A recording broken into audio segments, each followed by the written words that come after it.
Neelam, tell me briefly about yourself. My full name is Neelam Gopallalj, and I'm 25. Your voice is little low. Can you either increase the voice something? I mean, it's not very clear. To increase the volume. Yes, yes. No, it's okay. Okay, yeah. So my name is Neelam Gopallalj Kalal. I was born in village named Bhanda in Udaipur district of southern Rajasthan, from where I did my most of primary schooling. Thereafter, I did my high school in Ahmedabad, and I pursued my graduation in botany honors from St. Xavier's College, Ahmedabad. And thereafter, I did my post-graduation in botany from Gujarat University, and after completing my post-graduation, I started preparing for civil services. And so recently, through state PCS examination, I got recommended in service of Tehsildar. Service of what? Tehsildar. Tehsildar, okay. Yes. And some of my hobbies include listening to verbal poetry of Mirabai and Narsingh Mehta, then watching natural history documentaries of David Attenborough, and indoor gardening. What? David Attenborough's what? Watching natural history documentaries of David Attenborough. Natural history. Natural history. Okay, Neelam, have you heard about Bombay Natural History? Have you heard of this organization? Yes, sir. Can you throw some light on this? Exact detail I'm not aware about. I'll have to read about it. But yes, sir, it conducts the board census and such things, and such census and all kind of things, and especially in boards and exact. I'll have to read about it soon. When it was established and where it was established and by whom. See, David Attenborough, Yes. what makes him so unique that attracted you to specifically listen to David Attenborough? How he is different from other people who talk about the natural history? Yes, particularly its experience in documenting all the wildlife in its natural habitat, and the way he represents the wildlife and biodiversity and ecosystems, it has a deeper meaning and a sound emotional connectivity also that can connect, that you can connect emotionally with. It's not just about science but about feeling also, the way he represents the nature. I think that made me connect more with him. Okay, see, Neelam, talking about nature, talking about the wildlife in its natural habitat. Now, in India, at many places, there is severe deforestation from the public living in that area for their livelihood. Here I am talking about the deforestation happening for the livelihood of the people, of the local community. Now you are in charge, you are a forest officer in that area. Tell me any sustainable forest management practice that you would implement. I want you to implement any sustainable forest management practice by which you can do afforestation, you can control the deforestation, do afforestation without affecting the livelihood of the local community, without affecting their livelihoods, because of which the deforestation is happening. There are many initiatives like social forest management, and many successful examples are also there. Uh, in case of social forestry, the example is Gujarat itself, which has more trees outside forest. And also in case of joint forest management, there was Jaduguda village in Andhra Pradesh, where the joint forest management and the was so successful that it helped the local tribal people getting their livelihood, as well as uh, the forest the intention was also fulfilled. So I remember both the things, that this is the best initiative that can provide local people with livelihood as well as the forest related goals, that can fulfill forest goals as well. Is there any forest area in Ahmedabad? No, sir, not a particular area. There are small patches, but not more than 1 hectare, and I'll have to read about it. Mostly it is trees outside forest, in that way only it is calculated. There is Because no forest area? There is no forest area? No, sir. In Ahmedabad district, only 2 talukas which has rural areas that has forest areas, which is more than 1 hectare. Apart from it, most of the areas are non-forested. Tell me the closest dense forest to from the place you are presently staying in Ahmedabad. What is the nearest or closest dense forest area? Dense forest area. It is in Dholka Taluka, semi-urban or rural taluka it is. Okay, so is deforestation happening there? Yes, sir. Slowly the city is expanding, and the businesses and the industries are going and entering and penetrating in those area also. Yes, sir, deforestation is happening there, and in order to cope with it, the state government of Gujarat is trying to plant trees outside the forest areas in city areas. So, do you think joint forest management that you're talking about? I think you spoke about only one practice, right? Joint forest management, right? Yes, sir. How do you think you can implement it in that area? Yes, sir. It can be implemented, as well as there are farmlands also where agroforestry and social forestry also can be implemented. And state government also has Hariyadu One Gam second, one Yojana. second, one Yes, sir. second. See, Neelam, do you think agroforestry comes under reforestation? No, sir. Okay. We are talking here about deforestation happening, the forest area getting reduced, and how to do afforestation there. What are the best practices? And one of the practices, joint forest management, is a best way to manage the forest, joint forest management. Okay. But I want you to tell something, some ideas, unique ideas of how you improve the forest area. You understand? Do afforestation in sustainable way. Sustainable way.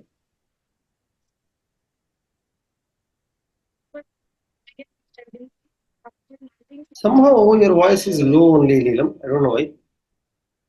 Maybe. Probably because of the mic. Is it possible for you to remove the mic and talk normally? We'll Yes, sir. try it. Yes, sir. Definitely. Just a minute, sir.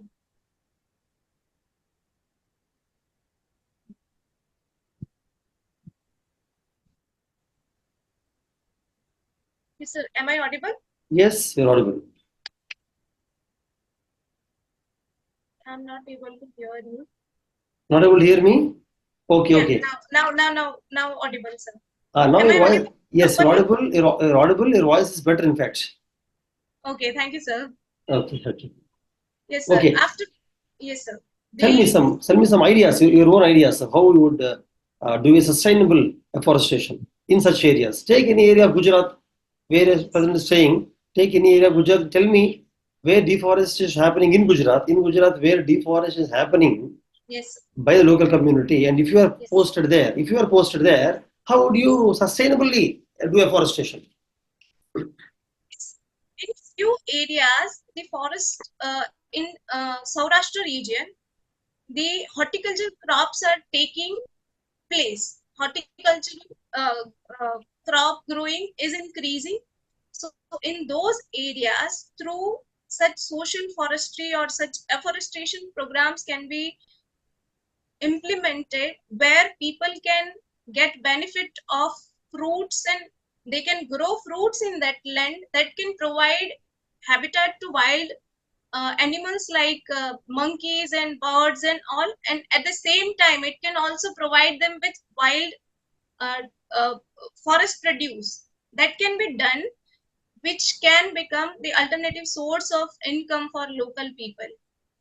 Okay, other than fruits, are there any other crops that you can produce while doing afforestation other than the fruit plants? Any other kinds of trees you can produce which will help the local community to generate revenue, more revenue? Yes, sir. There are many products which can be generated through afforestation. Forest plants like gum, resins, then the fibers, and also fruits and leaves, the tendu plants, and there are so many species plant. Apart from it, bamboo can also be cultivated, which can generate good products, as well as there are many communities which are totally dependent on bamboo for their livelihoods, like the PVTGs, Polga, and they prepare the bamboo baskets and products out of bamboo. So such uh, afforestation programs can be implemented in those areas. Name some PVTGs in Gujarat. Yes, sir. There are 5 PVTGs in Gujarat: Siddhis, Padhars, Polga, Kotwalia, and one more is there. I'm forgetting the name. Tell me the unique social culture of Vodgalias. Sorry, sir. I cannot hear you. Can you repeat? Take any one PVTG among these 5. Tell Yes. me about their lifestyle, culture. Yes, sir. The PVTG named Kathodi, they collect the katha from the forest trees and distill it and prepare katha and sell it. That's why they are named Kathodi tribe. Okay, okay. So what is Katha? Katha is a resin obtained from the juice of the katha plant. I'm forgetting the scientific name. I'll read it. No problem, no problem. Yes. Okay, see, you're also telling me about the David Attenborough. You're interested because of how he actually documents the wildlife, right? Yes, sir. In India, the human wildlife conflicts, the man wildlife conflicts is increasing because of deforestation, increasing population, whatever. Because of the encroachment of the wildlife corridors, whatever may be the reason, the man wildlife conflict is increasing. Can you name any man wildlife conflict happening in either Rajasthan or Gujarat presently, in any forest? Yes. Recently, the leopard census came out. According to it, Gujarat conducted its own leopard census, but it ranked second in terms of leopards. And the incidents of leopard attacking people are increasing. That's why last year in November, only the Gujarat Forest Department was thinking about sterilizing few leopards so that the population can be controlled. Such incidents are becoming very common in Gujarat. So this is the one conflict. So, And another, can you remember a national park where it is happening? Any national park where this man wildlife conflict is happening? yes, sir. In Banaskata, there is a national park, but I'm forgetting the name. Wildlife Sanctuary is there. I'm forgetting the name. I'll read about it, sir. Tell me any strategy, your own strategy of how do you address this particular man wildlife conflict, particularly happening in national parks. Take any national park across India. Take any national park of your favorite national park. Tell me the man wildlife happening there, and what methods we have to use so that we save the wildlife as well as don't affect the human beings also. Yes. Before telling my solution, it is very necessary to understand what are the reasons because of which this conflict is occurring. The first reason is that the plant species or the animal species on which the carnivorous or herbivorous animals are thriving are decreasing, so they are not able to get their food. In particularly, if we talk about any national park in South India, in Kerala, then because of invasive species, the food plants on which the monkeys or the and other organisms, large animals can sustain are decreasing. So when the food avenues decrease, it is bound for animals to go outside and search for food. That is the first and foremost reason that we need to solve to grow the Indian species of fruits and the food which is necessary for the wildlife. Second is the incursion of human beings in their the nature or national park areas during a time when the animals are most active in hunting or anything such, and also such tourism and the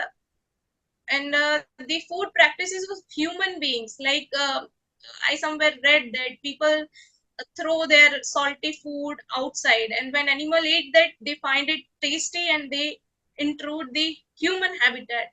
Those are the main reasons, psychological, animal psychological reason, which are responsible for it. Apart from it, cutting down of trees and increasing agricultural land is also one such reason. So good. Okay. See, yes. Also, these days the climate change is impacting the ecosystem. Yes. We are able to clearly see the ecological impacts in several forest areas of India because of climate change. Yes. And even the government and international organizations are trying to address this ecological impact caused by climate change.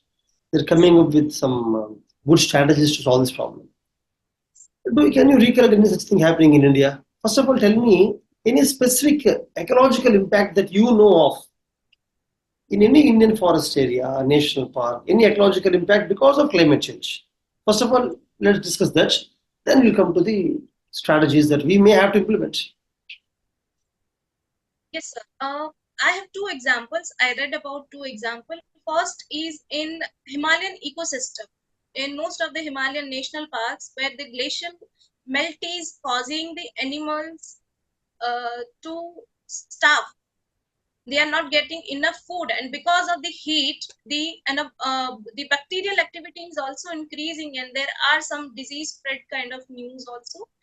And second, I read about the Sundarban Delta. One case study was there. According to it, the mangrove species, because of the increasing salinity internal areas, in mouth areas of rivers, the mangroves are trying to intrude more inside and inside in the river, on the river side. And also in Himalayan ecosystem, the trees are trying to climb the mountains so that they can get their proper climate. So mountain climbing is also occurring. How do you solve this problem? Yes. In the Himalayas, come to first mangroves. Yes. Mangroves, you are telling that the mangroves which actually have to grow along the sea coast are growing near the rivers because of increasing salinization of rivers, right? Yes. Yes, sir. Do you think it's a problem? Do you think it's a negative impact, positive impact? First of all, tell me that. It is related to climate change as well as the fisheries and agricultural practices that people are practicing there. The prawn and all culture. It is happening because of that also. And also, sir, it is because of climate change. The kind of exact mixture that mangroves need. Each and every species has a different salinity requirement. And when that salinity requirement changes, the mangrove tries to reach another area in order to survive. That's the reason, I think. And in order to solve this thing, we can come up with certain modified mangrove species which can tolerate a little bit of higher salinity or can accommodate with the modern climate change related issues, so that we can save our habitat and shoreline. But mangroves is a natural forest. Neelam?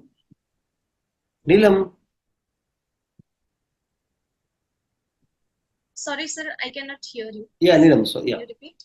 Maybe internet problem. See, Neelam, mangrove is a natural forest. Generally, Neelam, are you able to hear me? Yes. See, Neelam. Though it is lagging, but yes, I'm able to hear. Yeah, mangrove is a natural forest. The mangrove species grow naturally. But you are suggesting to introduce a mangrove species which can survive in changing salinity. Do you think we can do that? Do you think we have to bring in alien species into the natural habitat? Not no, sir. Not alien species. The species which can grow there from India only. A native species. There are multiple species which are available with us that can be introduced in many countries like Bangladesh, Myanmar. They have introduced such species while mangrove afforestation program to safeguard the coastline.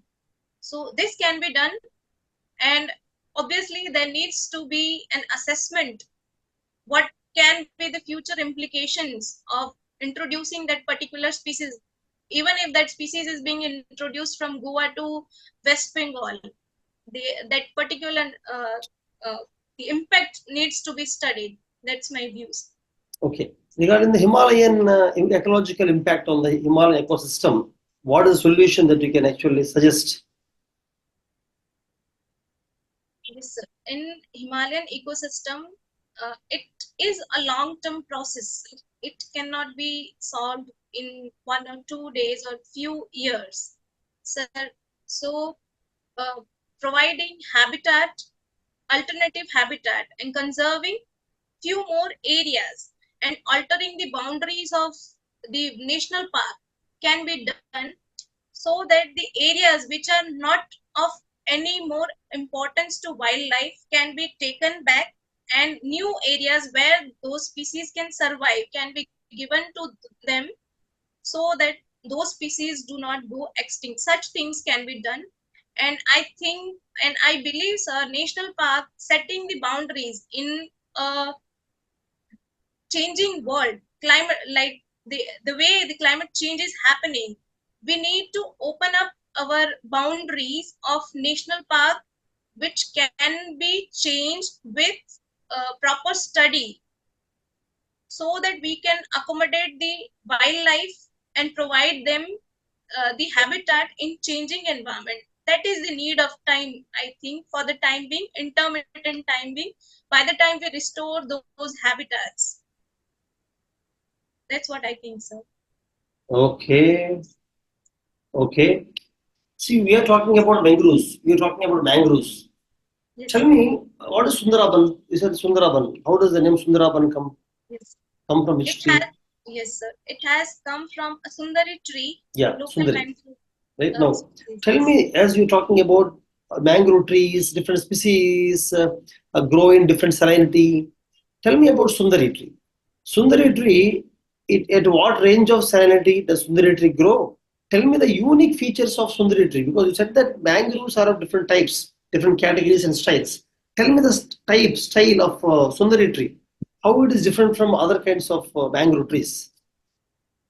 Sorry, sir, I'll have to read about it. I don't remember the particular criteria and limits and everything. No problem, but the appearance wise, how Sundari tree is different, appearance wise, from other mangrove trees. Not able to read. Do you know why it's called Sundari? The name Sundari came? No, sir. Okay, no problem. No problem. Have to read about it. See, we were discussing, we were talking, telling about joint forest management, how afforestation can be done without affecting the local community, but that is okay. Local community level, it is acceptable. But looking forest broadly, mostly require forest for timber. Human beings require forest for timber.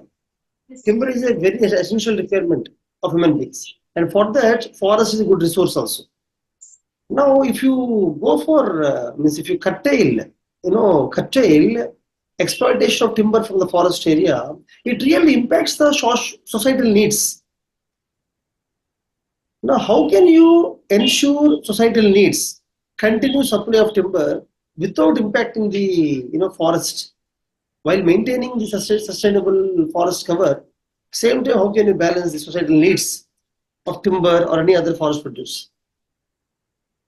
I think first of all, you should understand that requirement of timber is very important for the national development also. This development. You cannot put a blanket ban on exploitation of timber from forest area. Yes. So, how do you balance the both? Yes. There can be a middle way where on community land also, the forest, small patches of forest can be developed for time being, and from there it can be harvested. And such things are happening in such initiatives are there in many states. And also in forest patches, a few of the forest patches in the margin areas of forest land, where if timber is being cut, then same time it can be reforested. Such things can be done. So where do you reforest it? Where do you reforest? In the forest area, non-forest land? In the margin area, it has been deforested, then afforestation of that area is also necessary. And if in community area it has been done, then in patches, if suppose a tree is 40-50 years old and it has cut down, then next year in that particular area for 40-50 years afforestation can be done, and then next in such patches it can be done. But then it will again take 40-50 years, no, for the trees to grow. In those 40-50 years, how do you ensure timber? Yes. Sorry, sir. Can you repeat the question? I could see, you are telling that we will allow for exploitation, and yes, then do reforestation, right? Yes. What telling is allow them to cut the trees. Where trees are cut, we'll again plant the new trees. Yes. Is that what you're telling? Yes, sir. Exactly. Not the same. In some other areas also, by the time we cut that tree, in another area, the forest equal to that particular area is ready. And in that area also, once we have cut the tree, after few years, the trees can be grown. Such things can be done. But is there any scientific way of doing this? There are many scientific methods developed across the world to balance this. Can you recall any scientific methods? Sir, I'll have to read this topic. As of now, I'm not able to recall the exact methods. I'll have to read forestry. So, yes, it's okay. See, so Neelam, as you said, we have to allow exploitation of forest. We cannot completely ban, right? Do you stand by that opinion? We have to allow the exploitation of forest for timber? Yes, sir. After certain age, the tree also start dying. At that time, it is necessary to take out that tree and plant another tree, because it has reached its maximum, and beyond which the further growth of tree is not possible according to that species. In such cases, yes, it is done by the forest department, the systematic way of harvesting and selling the timber. Yes, sir. Okay. Is it the case with the biodiversity hotspots also? First of all, tell me, name any 3 biodiversity hotspots close to your area. My area, sir, it is Western. One is Western Ghat. I'll have to read about the. Is Western Ghats there in Gujarat? No, sir. In Maharashtra and Karnataka and Kerala. And so, are you sure Western Ghats is not in Gujarat? It is there in South Gujarat, 2-3 districts. Sir, Valsad and Dangs. It is there. So, is it not biodiversity hotspots? Southern Gujarat, Western Ghats? Sir, I'll have to read about it. I don't remember exactly. Okay. So tell me, how do you conserve this biodiversity hotspots? Western Ghats, let us say Western Ghats. First, name some hotspots, Western Ghats, and then.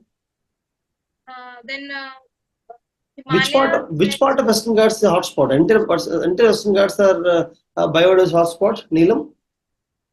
No, sir. There is particular area, but I don't remember the exact details. I'll have to read about it. Okay, Western Ghats, then Himalayas. Himalayas, there is one region. Then Sundaland, probably in. I don't remember the exact. The Andaman Nicobar also falls under one such hotspot region. What is hotspot? First of all, what is hotspot? The area where the endemism is so high that such plants or floral or faunal species are not present anywhere, And also the risk of extinction is also so high that it has lost a significant amount of its species in last few years. I don't remember the exact criteria, but such criteria are there.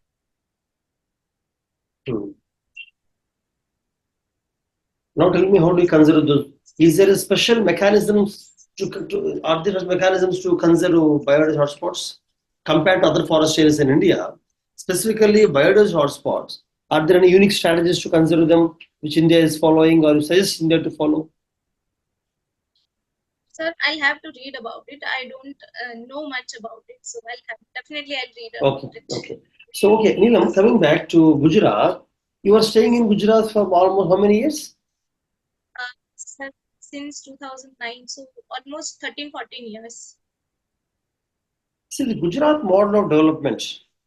Some people say Gujarat model of development. Yes. Can you tell me any 4 to 5 dimensions of what is this Gujarat model of development?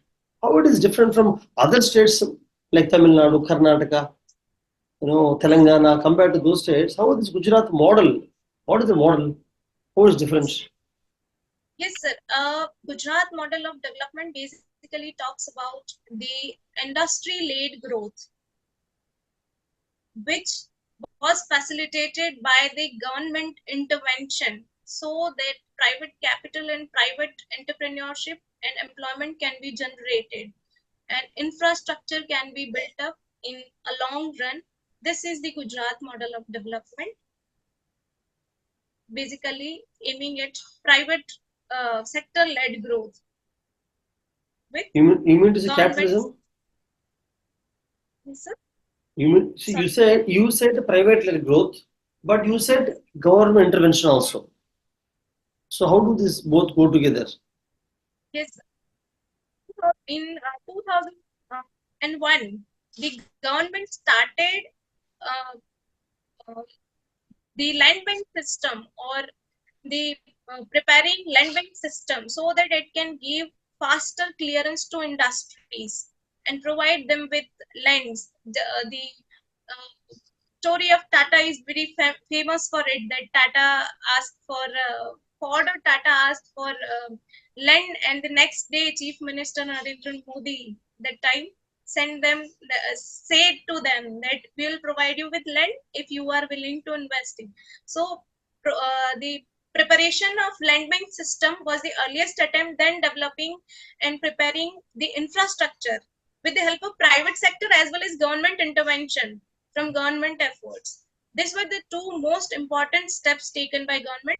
So it is not just private-led investment or growth.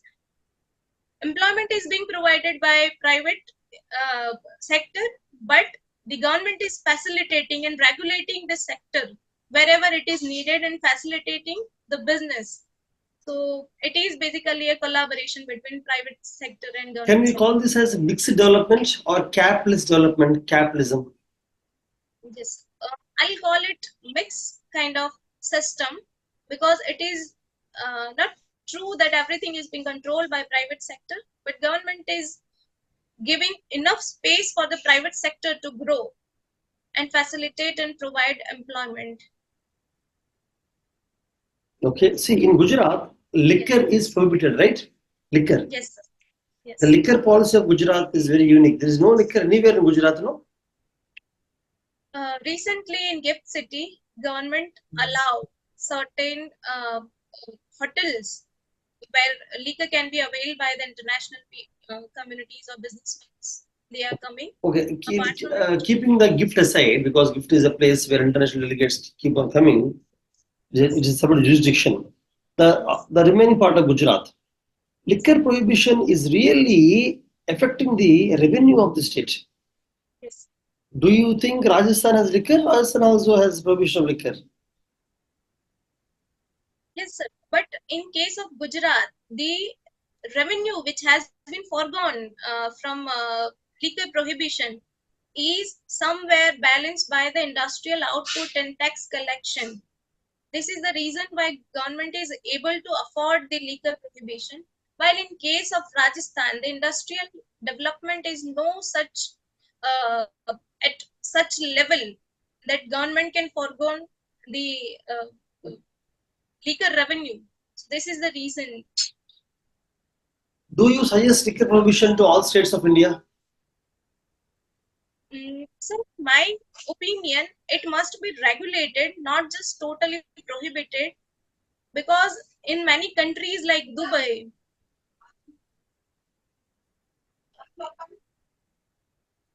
just a minute, sir. Yeah, okay, carry on. Yeah. Mummy disturb ના કરશો એને આપવાનું છે જો પૂછવાનું હોય તો આપે તો ના આપવાનું હોય તો ના આપશો એને જવાનું છે હા નથી આપવાનું તો રાખો હા હા sorry sir. No problem. Carry on. Yeah. Yes sir. Like Dubai. So in such countries where liquor is totally prohibited, but still they are allowing it for the purpose of business. So such things can be done. So in my opinion, if it is affordable, then only it can be prohibited. Otherwise, it will create a chaos kind of thing. So that's my opinion. Okay. See, Rajasthan, is it not really developed only because of being a desert area? Is that the main reason? Is the geographical and climatic conditions the reason behind the underdevelopment of Rajasthan? Or can you think of any other reasons? There are multiple reasons to it. Not just desert area, but the climate that is present there, the arid region, and also the terrain, which is difficult terrain, hilly terrain, where it is difficult to navigate, and also underdevelopment of industries and significant tribal population, and also the education, underdevelopment of education and health sector. All these are contributors to the underdevelopment of Rajasthan. There are multiple reasons to it. Okay. Yes. You are from Udaipur, no? Yes, sir. Udaipur. Is there any GI tag for any product in Udaipur? Sir, I don't know. Any GI tags of any product in Rajasthan? Rajasthan has many GI tags like Jaipur pottery and so many things, but in case of Udaipur, I don't remember, so I'll have to read about it. Jaipur pottery, why it has got GI tag? What is the uniqueness of Jaipur pottery? It is a paper pottery, blue pottery, which is very thin and very delicate, as well as very attractive and showy. So it is in very demand. See, Neelam, you're telling me that the rainfall is less in Rajasthan. Yes. Can you tell me 3-4 geographical reasons why rainfall is less in Rajasthan? Yes. The geographical reason, the geography, the place of the Rajasthan or location of the Rajasthan, that is one reason. Then presence of desert because of the oceanic currents system, that the way it works. I'll have to read about it again, but yeah. And also, sir, the mountains, Aravalli mountains are not so high that they can stop the western monsoon winds to get the enough rainfall, and it just passes away. Those are the reasons I can recall right now. You mean to say Aravalli mountains are not high? They are not high. That's why rainfall is not occurring. So earlier, yes, sir. The Aravalli mountains are eroded almost and are not so high that they can stop the clouds and also the forest or trees on the mountains are not dense. So that is one of the reasons. But I'll have to read about it, sir, again. Okay. Yes. And talking about the ocean currents in Rajasthan. No, sir. I somewhere read that deserts are mostly formed around the cold, where the cold currents are there. But how is it applicable to Rajasthan? Rajasthan has any ocean? No, sir. There must be some climatic phenomenon. I'll have to read about it. I read long ago. No problem. Also, you said that desert is a reason. Because of desert, there is no rainfall. Is desert is a reason for no rainfall? Desert is an impact of no rainfall. Desert is an impact actually, sir. Okay, Not fine. reason. Yes. I'll have to read about it. Okay, no problem. So you said your hobbies include verbal poetry of Mirabai. Yes. Is Mirabai, is Mirabai, you know, a part of Bhakti movement? Is Mirabai a product of Bhakti movement? One of the most prominent female Bhakti movement poetess, Mirabai was. Yeah, but see, It had a huge... Bhakti movement was a kind of revolution happened in India during some time in different parts. So during Bhakti movement, do you think Mirabai is a product of the Bhakti movement, or Mirabai is a pioneer of Bhakti movement? Uh, say she was poet of Bhakti movement, or later on she inspired many people, but she was also influenced by many earlier saints and Saint Redas and earlier philosophers. So yes, she was part of Bhakti movement, not the pioneer, but later on, because of her works, and she was a female and a prominent female saint. So she became an epitome of... Okay, no, what I'm saying is she pioneer of Bhakti movement or no? Yes, sir. Before her, there is no Bhakti movement? Before Mirabai? No, it was there. I'm saying she is one of the significant saint of Bhakti movement, but the pioneer or the Bhakti movement began from South India in 7th, 8th century. And the influence came to the north along with the Sufi movement, and she got influenced by it, and she was one of the results which began and which was later on at its zenith during her time. Okay. So who influenced Mirabai to get into Bhakti movement? Who influenced Mirabai in the direction? Yes. Her life incidents during childhood. There is an incident when her mother, when someone's marriage was occurring, and her mother said that Krishna is your husband, and she got it on her heart so hard that she said later on that Krishna is my husband, and later on she came in contact with Vedas and many other saints like Tulsidas. She wrote letters to Tulsidas, and that way she got influenced by the Bhakti saints and came into this Can you recite any poem of Tulsidas? uh, um, yes, sir. Uh, I'll take 1 minute to recollect. Yeah, no, take your own time. Yeah.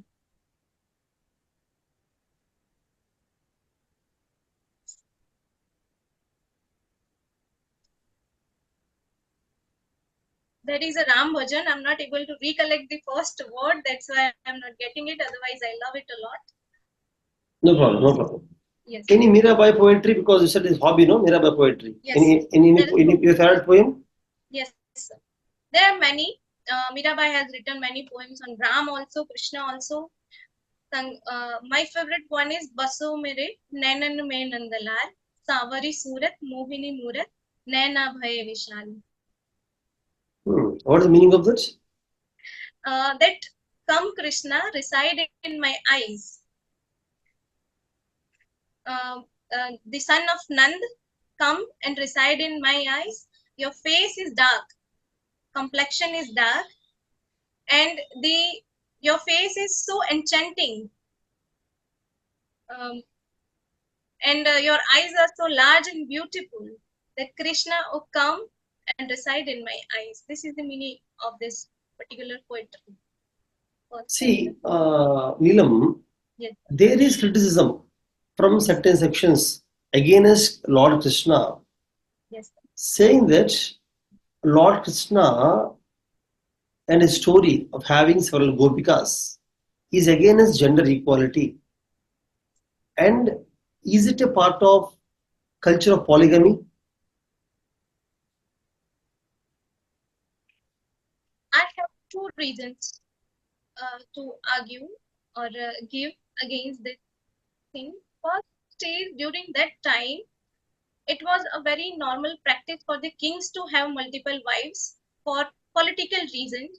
And in case of gopikas, it was like all the gopis were kidnapped by one Rakshasa, and Krishna made them free and saved them, and later on when their husbands denied to accept them, that they are not as pure as they were earlier, so we will not accept those women, and Krishna said that they all are my wives by names, so that impurity does not remain on them. That was the reason behind it. Okay. Yes. Why do you want to opt for IFS? Already you are working as Sahsildar, right? Why do you want to opt for IFS? I'm yet to join these services, sir. Recently the results came out. Okay. Yes, sir. Sahsildar comes under Group 1 or Group 2? Group B, yes. Separate examination for Group A exam is different, separate, right? Deputy Collector. No, sir, same examination. DSP, Deputy Collector, Sub Collector. Yes, sir. Sub collector, deputy collector, then comes Mamlatdar, same exam through state PCS. Class 1-2 exam is taken together. So in Gujarat, how many years do you take to become a district collector? From Tahsildar to district collector? Sir, it takes 15-17 years. To become district collector? Yes. Why do you want to get opt for IFOS? Because you wrote civils also, right? Yes, sir. So if you get civil services as well as forest service, which one will opt for? It depends on what service I'll be allocated in civil services. So I have kept two priorities. If it is first to IAS, IPS, then I'll choose that. And if not, if I'll be allocated any allied services, then definitely I'll go with IFS if I am able to clear the IFS. And I consider IFS as an important thing in my life, because I believe, sir, I have studied botany. I have lived in village since my childhood, since 11, 12 years. So I have wandered and watched and observed the nature so closely that even if I'll be staying in any other services, definitely I'm going to be in touch with nature. And if I get a chance to be in this prestigious service, then sir, it's not just about a career, but it's also about where you can find your joy, happiness, and your soul reside. So this is the reason. Okay. Have you read today's newspaper? Sorry, sir. No, I could not. Have you heard of earthquake that happened yesterday? Yes, in Taiwan. What is the scale? It was 7.4. On which scale? On which scale 7.4? Richter scale. What are the different scales of measuring earthquake? Mercalli scale and Richter scale. One is for magnitude and one for intensity. I'll have to read. Density means? How intense it was that it caused the destruction. How much? What is the difference between intensity and magnitude? Sir, I'll have to read about it. I'm getting confused right now, sir. Okay. So has 7.3 earthquake ever occurred in India? Sir, I don't remember the Kutch earthquake, what magnitude it was, but the 1800 and something when it happened in 19th century, it was also around same magnitude, and in 2001 I'll have to read about the magnitude or what was the Bhuj earthquake. The Bhuj earthquake, what was the scale?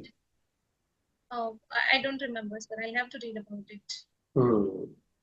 Can you tell me, if the similar magnitude occurs once again in Bhuj, will destruction be in the same scale or lesser scale this time in Bhuj? It depends on what kind of measures we have taken in past few years, but I'll have to read about it. But now it is densely populated region. People are somewhat prepared, but still, in compared to Taiwan-like countries, we are still underprepared. Okay, Taiwan is a country or a part of China? Sir, Taiwan calls itself independent, but yes, sir, China has its claimed on it. According to you, which one will you accept? China is an independent country or part of China? Taiwan is an independent country or part of China? About this conflict, I'll have to read. I forgot. Okay, what is India's stand? What is India's stand? Does India accept Taiwan as a separate country or no? Sir, India has always vouched for one China stance only till now. But I think, sir, in future geopolitical circumstances, this can be changed as of now. But exact details I'm not able to recall. So, sir, I'll read about it. Okay, you are a botany student, right? Botany. Yes, sir. In optional for forestry is IFS optional. Forestry and botany. Botany.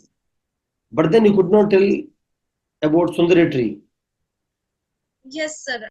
I'll have to read the story why it was named such.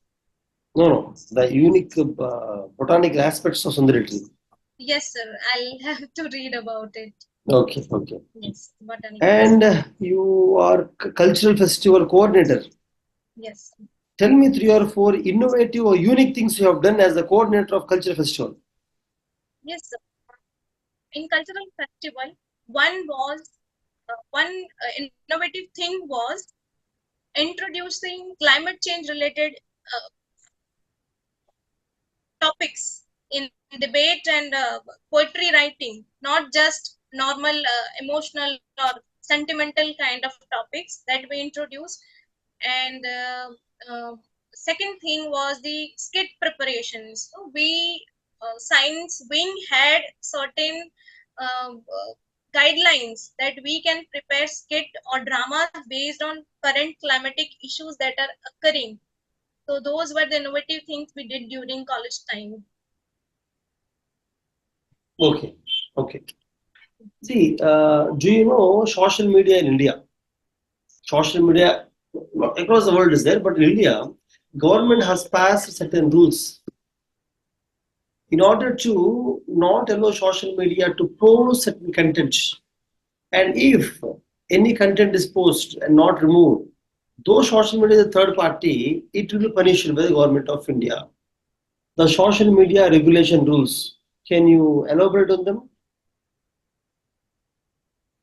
Social media intermediaries regulate. Yes.